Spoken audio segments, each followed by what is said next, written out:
Well, good evening. How are you guys? Great, great. Hey, I understand that I know that I'm the only thing that's standing between you and your lunch. All right? So I promise you I will not be up here long at all. I'm here today to tell you about my story and why communities and schools work. I am from LaGrange, Georgia. I joined communities and schools when I was in the 7th grade. A teacher noticed that I couldn't see the board. And if I couldn't see the board, my grades was low. I had behavior issues. So she recommended me to the services of communities and schools. From that moment, my life changed forever. And I'm going to tell you why my life changed. Because at home, my father was on drugs. My mother was on drugs. When I was in the 5th grade, I knew that my parents had an addiction. And because of my parents' addiction, there was no food at home. Food was scarce. So the only time that I got a meal was actually in school. So guess who had perfect attendance? Hello, I did, right?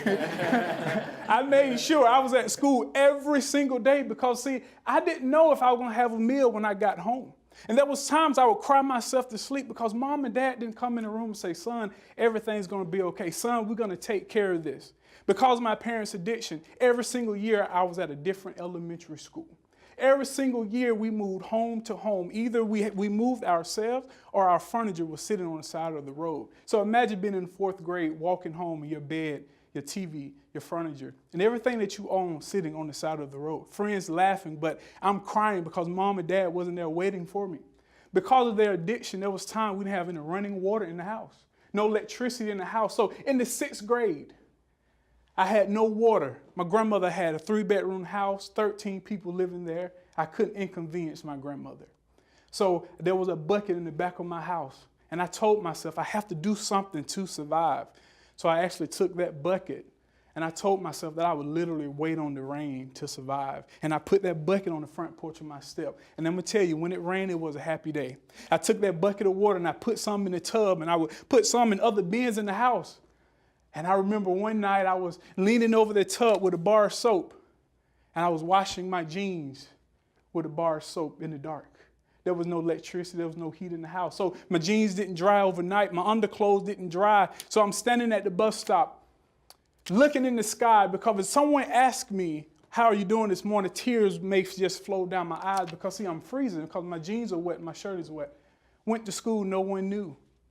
Well, my site coordinator stepped in. My entire life changed. It's because of people like you that give to CIS, that are interested in CIS, that there's some little Fredricks around here that need your services, your support. I got dental work. I got glasses. I got professional mentor, professional counseling. I had first-time opportunities, leadership opportunities that I would never have before communities and schools. Electricity got turned off. Because of communities and school, there was a family. Lights got turned off. I asked them if I could spend the night one night. Ended up staying in their house for 6 years. Never went back home, only to visit. Still love my mom, still love my dad. But they took me in. They had 3 other sons. They never received government assistance. I thought they was rich. I thought I made it. But they struggled. But I never went to sleep hungry. Never had to worry about the light bill. Grades increased. Reading skills increased. Graduated with a B average so I could get the Hope Scholarship, which is in Georgia. That's my story. Thank you guys so much for donating and being a part. So if you're not a part of this organization, I encourage you because there's other students like myself that need your support. Thank you.